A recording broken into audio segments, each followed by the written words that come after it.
दर्शकवृन्द नमस्कार। स्थानीय विकासमा सदाझै यहाँहरूलाई हार्दिक स्वागत छ।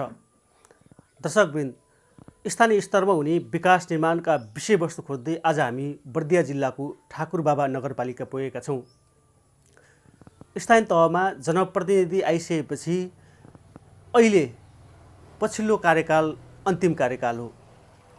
5 वर्षका लागि निर्वाचित भएका जनप्रतिनिधिले अन्तिम कार्यकालमा कस्तो किसिमको नीतित्व कार्यक्रम ल्याएका छन् र तिनको कार्यान्वयनको अवस्था कस्तो छ भन्ने विषयवस्तुमा केन्द्रित रहेर आज हामी यति बेला ठाकुरबाबा नगरपालिकाका प्रमुख प्रशासकीय अधिकृत रामहरि रिजालसँग कुराकानी गर्दैछौँ। हामी सब कार्यक्रममा यहाँलाई हार्दिक स्वागत छ। हस्, धन्यवाद। यो जनप्रतिनिधिका लागि यो आर्थिक वर्ष अन्तिम आर्थिक वर्ष, यो अन्तिम आर्थिक वर्षको नीतित्व कार्यक्रम कस्तो छ?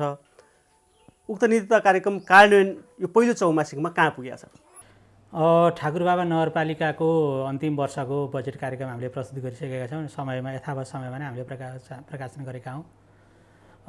ठाकुरबाबा नगरपालिकाले गएको वर्षदेखि एउटा वडामा एउटा गौरवको आयोजना सञ्चालन गरौँ भनेर नीति कार्यक्रम बन्यो र यसपालिको नीति कार्यक्रममा हामी गएको वर्षको त्यही गौरवको आयोजना पुरा गर्ने र केही अधुरा आयोजनाहरू, केही अधुरा कार्यक्रमहरूलाई सञ्चालन गर्ने र समग्रमा जनप्रतिनिधिज्यूहरूले हिजो देख्नुभएको सपनाहरू, घोषणापत्रमा भएका प्रतिबद्धताहरूलाई पुरा गर्ने गरी र समग्र ठाकुरबाबा नगरपालिकालाई सुरुदेखि नै हामीले गुरुजना बनाएर गएका थियौँ।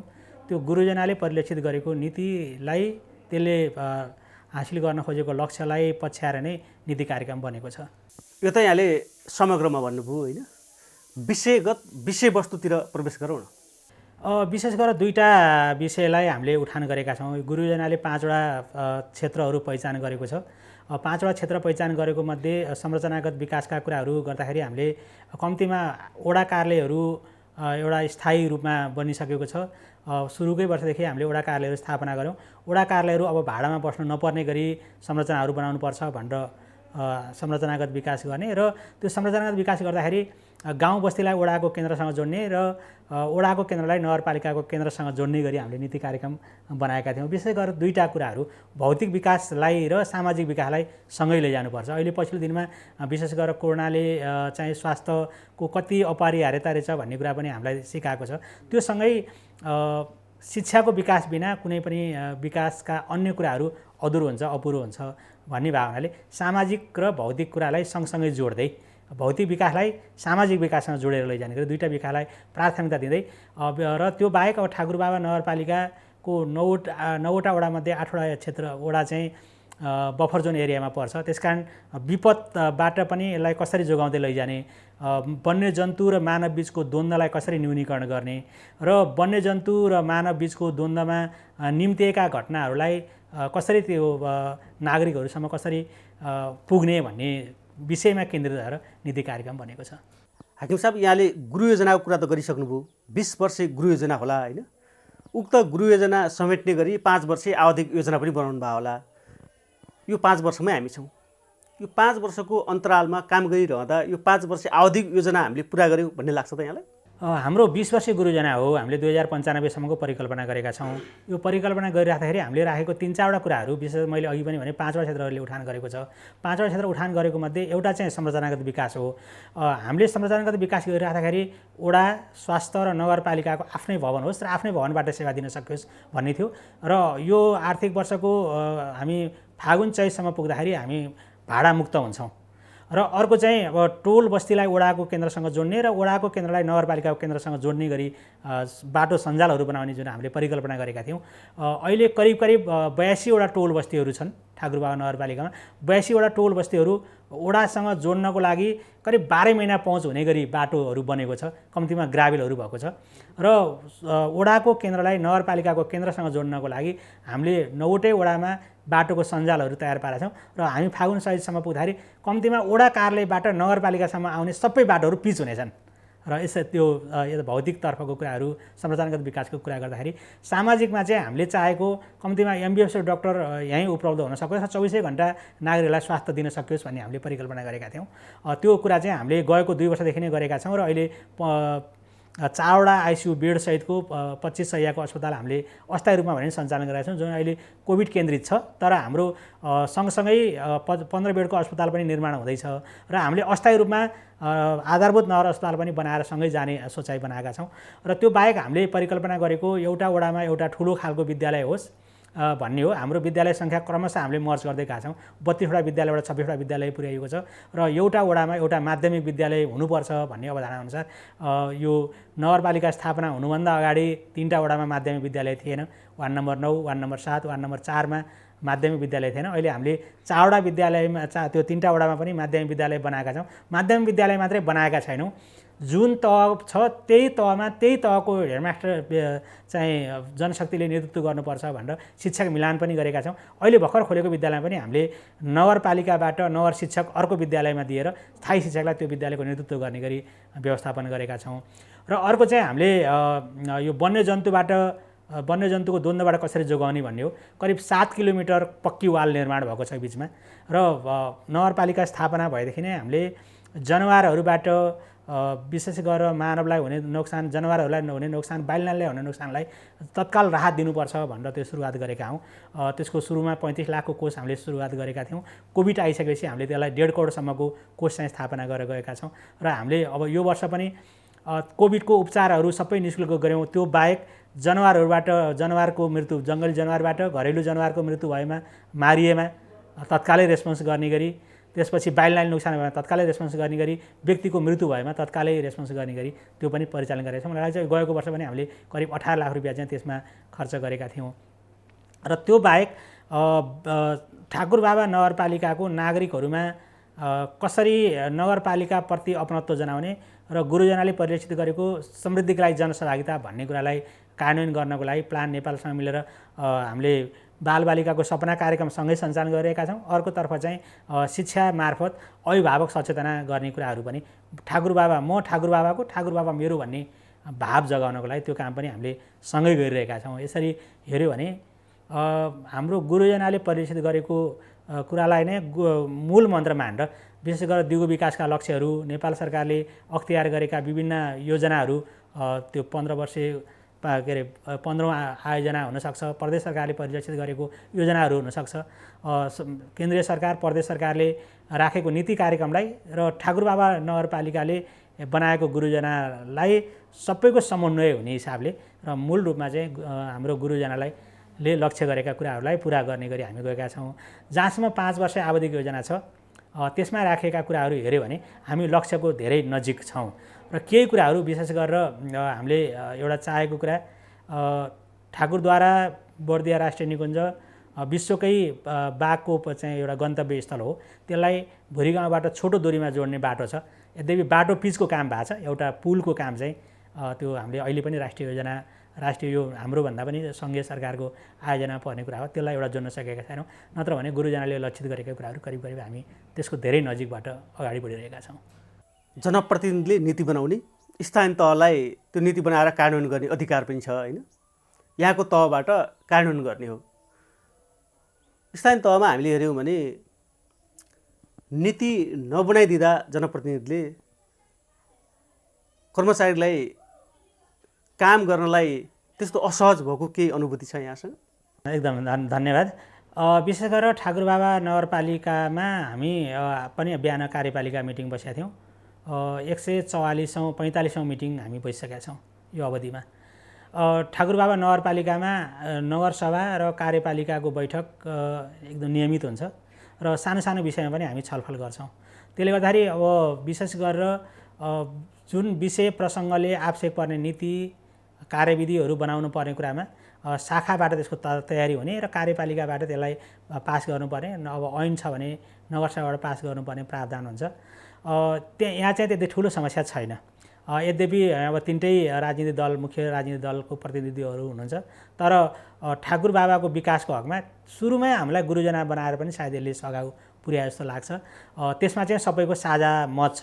एउटा प्रस्ताव गरियो भने प्रस्ताव गरियो कुरालाई केही कुराहरू यो विषय यसरी पनि उठान गरौँ भन्ने विषय रहला, तर त्यसलाई इन्कार गरेर अगाडि बढेको छैन।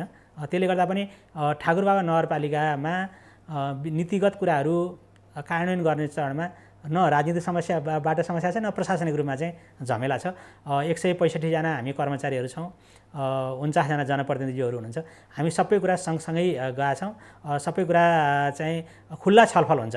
महिनामा कम्तीमा पनि 3टा कार्यपालिका बैठक हुन्छ।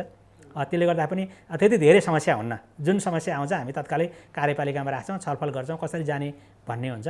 त्यसले गर्दाखेरि यहाँ चाहिँ त्यस्तो झन्झटिलो नीतिगत रूपले समस्या पर्ने, कुनै कार्यान्वयन गर्न कठिनाइ हुने समस्या चाहिँ अहिलेसम्म परेको छैन। समग्रमा हामीले ऐन नीति कार्यक्रमहरू सबै गर्दाखेरि करिब 50 को हाराहारीमा बनाएका छौँ। केही ऐनहरू जस्तो हामीले अहिले बनाएको नयाँ नीतिहरू, नयाँ कार्यक्रमहरू तय गऱ्यौँ। त्यो कार्यक्रमले फेरि केही चाहिँ कार्यविधिहरू खोजिएको छ। त्यसलाई पनि हामी जति पनि ऐन नीति बनाउने कुराहरू, कार्यविधि बनाउने कुराहरू चाहिँ हामी यो दसैँभन्दा अगाडि नै सक्ने गरी हामीले तयारी गरेका छौँ। 2-3वटा कार्यविधिहरू बन्ने क्रममा छ। हामी सबै त्यो दसैँभन्दा अगाडि नै सक्छौँ। सङ्घको नीति, प्रदेशको नीति र स्थानीय तहको नीति। स्थानीय तहलाई त्यो अधिकार छ, मैले अघि पनि कुरा गरिसकेँ। यसरी नीति हेर्दाखेरि बाजिएको कुरा जोडिन्छ नि। यो चाहिँ कस्तो हो भने अब मेन चाहिँ संविधानलाई मान्नुपर्छ भन्ने लाग्छ। संविधानले स्थानीय तहलाई निश्चित अधिकारहरू दिएको छ, एकल अधिकारहरू दिएको छ। यद्यपि फेरि त्यो ऐन नियमहरू बनाउँदाखेरि सङ्घ पनि सँगै रहनुपर्ने, प्रदेश पनि सँगै रहनुपर्ने छ। केही ऐनहरू हामीले बनाएको अहिले पनि अदालतमा विचाराधीन छ। हामीले बनाइरहेको ऐन अहिले पनि सर्वोच्चमा विचाराधीन छ। सर्वोच्चको संवैधानिक इजलासमा त्यो छ। यद्यपि हामीले उच्च अदालतबाट त्यसको चाहिँ हामीले जितिसकेको अवस्था छ। कतिपय कुरा कस्तो हुँदो रहेछ भने जस्तो कक्षा 12सम्मको शिक्षाको हक स्थानीय तहलाई दियो। हामी कक्षा 12सम्मको शिक्षाको हक लिन्छौँ, त्यसलाई हामीले चाहेको अनुसारको क्वालिटी दिन्छौँ भनेर ऐन तर्जुमा गऱ्यौँ र त्यसको लागि बजेट अहिले पनि हामीले 3.5 करोडभन्दा बढी नगरपालिकाले प्रत्यक्ष लगानी गरेको छ भने त्यो ऐन सङ्घले पनि संविधान बनेको 1 वर्षभित्र ऐनहरू बनाउन जरुरी थियो। अब सङ्घले अड्क्यो भनेर स्थानीय तह अड्केर बस्दैन। यसले हेर्दाखेरि त मैले कतिपय अवस्थामा कस्तो देख्छु भने प्रदेश र सङ्घभन्दा स्थानीय तहहरू अगाडि छन् र त्यो चाहिँ कस्तो भने नजिकको सरकारको हिसाबले नागरिकहरूको उच्च आकाङ्क्षा छ, उच्च चाहना छ, त्यसलाई सम्बोधन गर्नुपर्ने कुराहरू छ। फेरि समयको हिसाबले नि 5 वर्ष मैले यो गर्छु भनेर जनप्रतिनिधिहरू आउनु भएको छ। त्यसले गर्दा नि त्यो 5 वर्षभित्र पुरा गर्नुपर्ने नै कुनै कामहरू भएको हुनाले केही कुरामा डिबेट हुँदै पनि हामी त्यसमा अगाडि बढिरहेछौँ। सँगै अब मुद्दाहरू पनि झेलिरहेछौँ। यद्यपि हामी संविधानभन्दा प्रतिकूल भएर गएका चाहिँ छैनौँ। हाकिम साहब, अब शिक्षातर्फ प्रवेश गरौँ। यहाँ त तत्कालीन अवस्थामा लामो समय प्रमुख जिल्ला अधिकारी भएर पनि शिक्षामा काम गर्ने अवसर पाउनुभयो। त्यो अनुभव यहाँसँग छ। अहिले स्थानीय तहमा बसेर प्रमुख प्रशासकीय अधिकृतको भूमिकामा पनि हुनुहुन्छ। यसरी हेर्दाखेरि स्थानीय तहले कस्तो खाले नीति तथा कार्यक्रम ल्यायो भने शिक्षामा चाहिँ आमूल परिवर्तन गर्न सकिन्छ भन्ने लाग्छ यहाँलाई? राज्यको पुनर्संरचनापछि अब यो मलाई हिजो कस्तो लाग्थ्यो भने यत्रो जिल्ला चलाएर बसेको मान्छे अब एक किसिमले समुद्रबाट पोखरीमा आए कि जस्तो पनि अनुभूत हुन्थ्यो। तर अहिले यहाँ बसेर काम गर्दाखेरि वास्तवमा जनताको नजिक बसेर हिजो हामीले जुन एउटा कल्पना गर्थ्यौँ, मैले यो काम एकदम ठिक गरिरहेको छु, सबैलाई स्वीकार्य हुने गरी मैले काम गरिरहेको छु जस्तो अनुभूत हुन्थ्यो। तर नजिक अब जनताको नजिक बसेर नीति पनि आफैले बनाउने, कार्यक्रम पनि आफैले बनाउने र त्यसको कार्यान्वयन पनि आफै गर्ने चरणमा जुन हामी छौँ, विशेष गरेर राज्यको 3वटै अङ्गको व्यवस्थापिका, कार्यपालिका, न्यायपालिकाको समेत काम गर्ने भूमिकामा अहिले रहेर काम गर्दाखेरि चाहिँ यो सङ्घीयताको कति जरुरी छ भन्ने एउटा महसुस गरेको छु। त्यसले जनताको आवश्यकतालाई तत्कालै कसरी सम्बोधन गर्नुहुनेछ भन्ने एउटा लाग्छ। कार्यक्षेत्र हिजो कार्यक्षेत्र मात्रै ठुलो थियो, तर जिम्मेवारी भूमिकाको हिसाबले हिजोभन्दा म आज जिम्मेवार पदमा छु। हिजोको भन्दा मेरो भूमिका अझै बढी छ जस्तो लाग्छ। भूगोल सानो होला, तर मैले काम गर्ने क्षेत्र, नीति बनाउन पाउने, ऐन बनाउन पाउने, म हिजो के कार्यक्रम चाहिँ विभागले दिन्छ, मन्त्रालयले दिन्छ भनेर पर्खिन्थेँ। आज म त्यो आफै बनाएर कार्यान्वयन गर्ने चरणमा छु। त्यसले गर्दाखेरि मेरो भूमिका र जिम्मेवारी चाहिँ अझै बढी भएको चाहिँ मैले महसुस गरेको छु। यो कोभिडले गर्दाखेरि हामी अलिकति झेल्यौँ, नत्र भने हामी एकदम ठिक ट्र्याकमा थियौँ।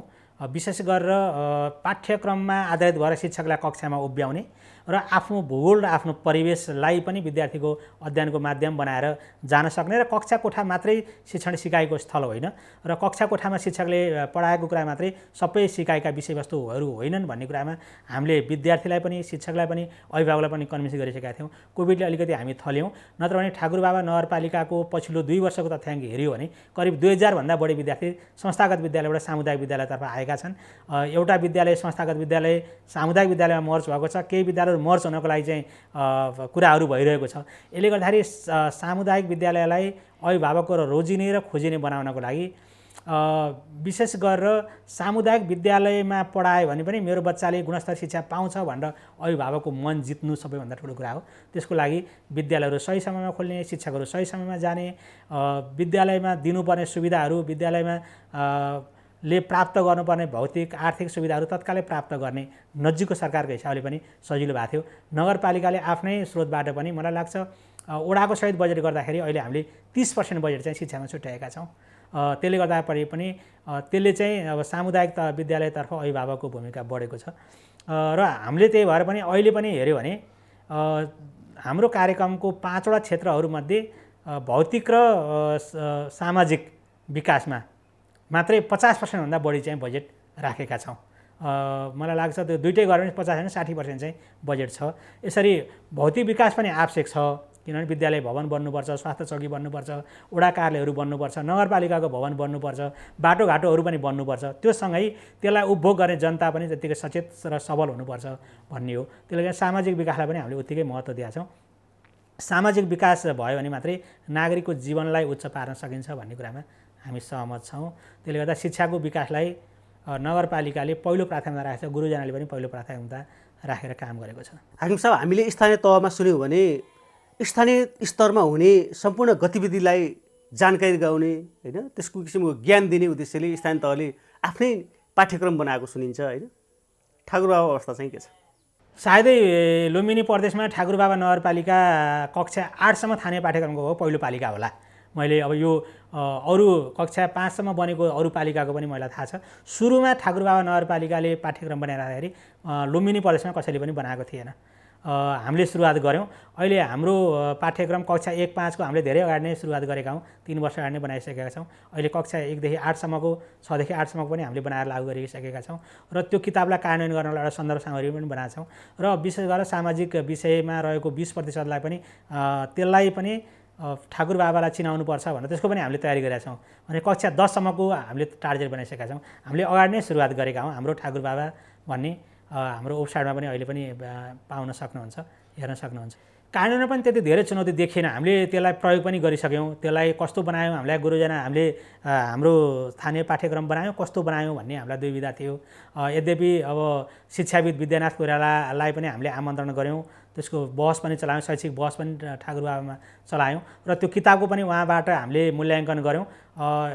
स्थानीय बेसको एकदमै राम्रोसँग पाठ्यक्रम निर्माण गर्दाखेरि जुन जुन अङ्गहरू पुरा गर्नुपर्ने हो सबै अङ्गलाई समाटेर बनाइएको कुरा उहाँले पनि गर्नुभयो। त्यो यसरी हामीले बनाएका छौँ र यसको कार्यान्वयन हामीले गरेर एकपटक हेरिसक्यौँ। कार्यान्वयन गरेर हेर्दाखेरि पनि यसको चाहिँ धेरै राम्रो रिजल्ट चाहिँ देखिएको छ। विशेष गरेर हामीले कक्षा 5मा नगरस्तरीय परीक्षा नै गरेर हेऱ्यौँ। सबैभन्दा राम्रो सिकाइ उपलब्धि, सबैभन्दा बढी सिकाइ उपलब्धि भएको नै यही विषयको भेटियो। यद्यपि यसको पाठ्यक्रम छैन र शिक्षकले आफैले खोजेर पाठ्यक्रमको बेसमा रहेर शिक्षकलाई कक्षामा उभ्याउनु पनि यसले सहयोग गरेको छ। त्यसकारण यसको कार्यान्वयन पनि एकदम सबल भएको छ भनेर म भन्न सक्छु। यो बेरोजगार सिर्जना गर्ने किसिमकै हाम्रो शिक्षा प्रणाली छ होइन।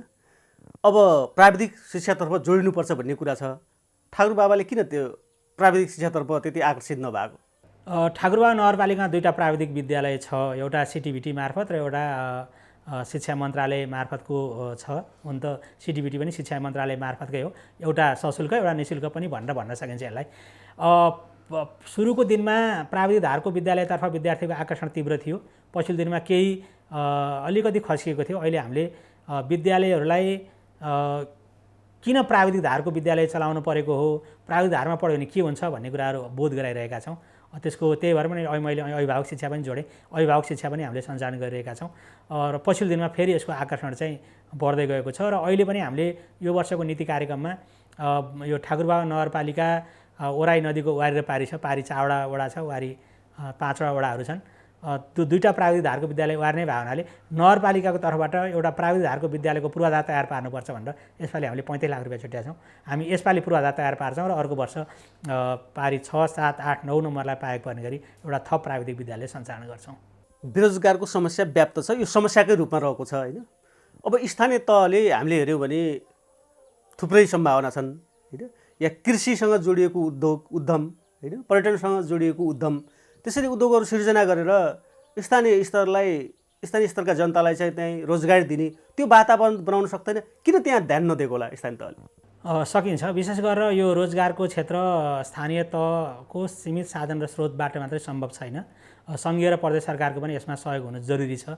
अहिले अब एउटा तहमा 500 जना रोजगार हुने गरी सरकारले नयाँ नीति कार्यक्रम बनाएको सुनिएको छ, त्यसको बजेट कार्यक्रम आउन बाँकी छ। स्थानीय तहले पनि विशेष गरेर कोभिडबाट धेरै मान्छेहरू रोजगार गुमाएर फर्किसकेको, तेस्रो मुलुकबाट फर्किएको, नेपालकै पनि विभिन्न स्थानबाट आन्तरिक विस्थापन भएर फर्किएको नागरिकहरूलाई सम्बोधन गर्ने गरी गएको वर्ष ठाकुरबाबा नगरपालिकाले करिब 1000 नयाँ रोजगार सिर्जना गर्ने गरी कार्यक्रम गरेको छ। योबाट विशेष गरेर माछा पालन, बाख्रा पालन, भैँसी पालन लगायत कृषि र भेटनरी क्षेत्रमा केही नयाँ सम्भाव्यताहरू चाहिँ भएको छ।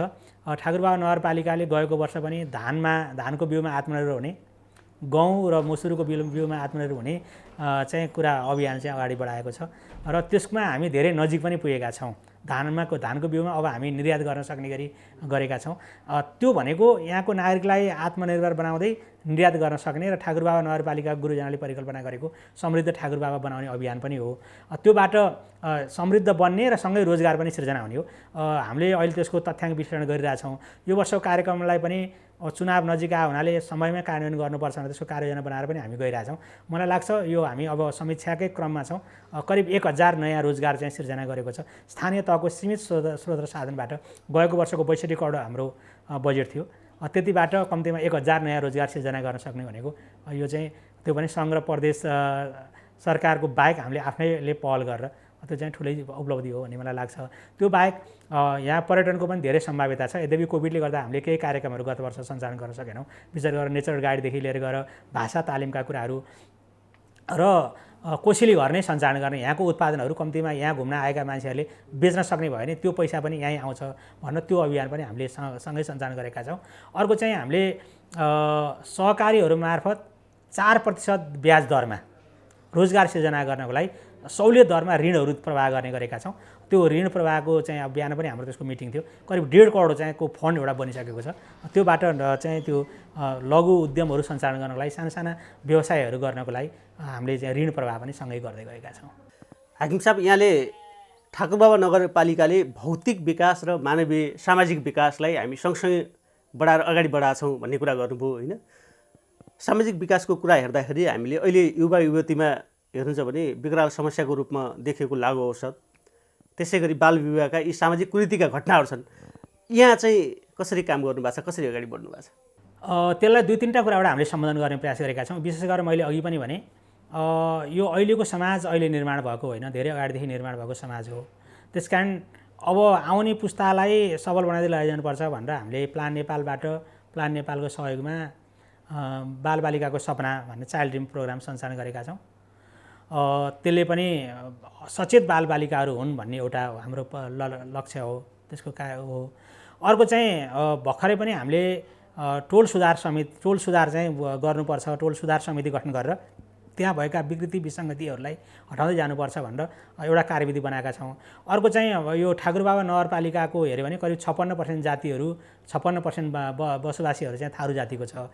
परम्परागतदेखि चलिआएको बडगर चौकीदार प्रथा पनि छ, जसले सामाजिक न्याय पनि गर्छ, समाजमा रहेका विकृति विसङ्गतिहरूलाई पनि न्यूनीकरण गर्नको लागि सहयोग गर्छ। त्यसको कार्यविधि पनि हामीले सँगै बनाएका छौँ। त्यसकारण 2टा कार्यविधिहरू, एउटा टोल सुधार समितिको कार्यविधि र बडगर चौकीदार कार्यविधिलाई हामी समानान्तर रूपमा लगेर समाजमा देखेका विकृति विसङ्गतिहरू, विशेष गरेर लागु औषध, बाल विवाह जस्ता कुराहरूलाई न्यूनीकरण गर्न चाहिँ जमर्को हामीले गरेका छौँ।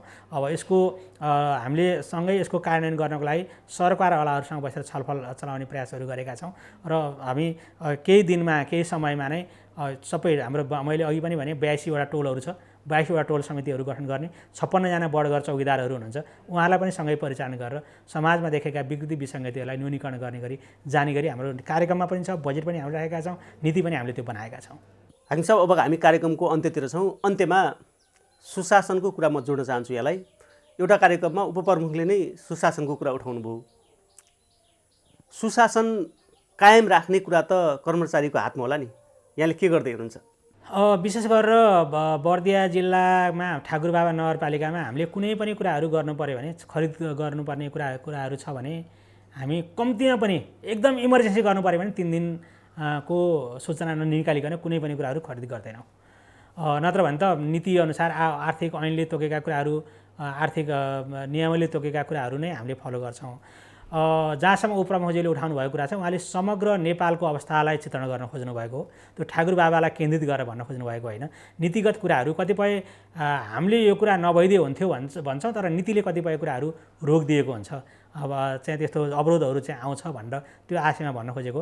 ठाकुर बाबा नगरपालिकाको सन्दर्भमा हामी समयमा नै कार्य सम्पादन गर्नुपर्छ भनेर हरेक शाखाको वडाको हामीले साउन महिनामा नै कार्ययोजना बनाएका छौँ।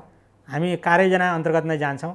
मासिक मिटिङहरू हामी बस्छौँ र शाखाको त हामी 10-15 दिनमा समीक्षा गरेर यो बेलासम्म हामीले के गर्नु पर्थ्यो के गरिसक्यौँ के कामले गर्न सकिएन भनेर त्यसको खोजीहरू गरेर त्यसलाई आधार बनाएर हामी जाने गरेका छौँ।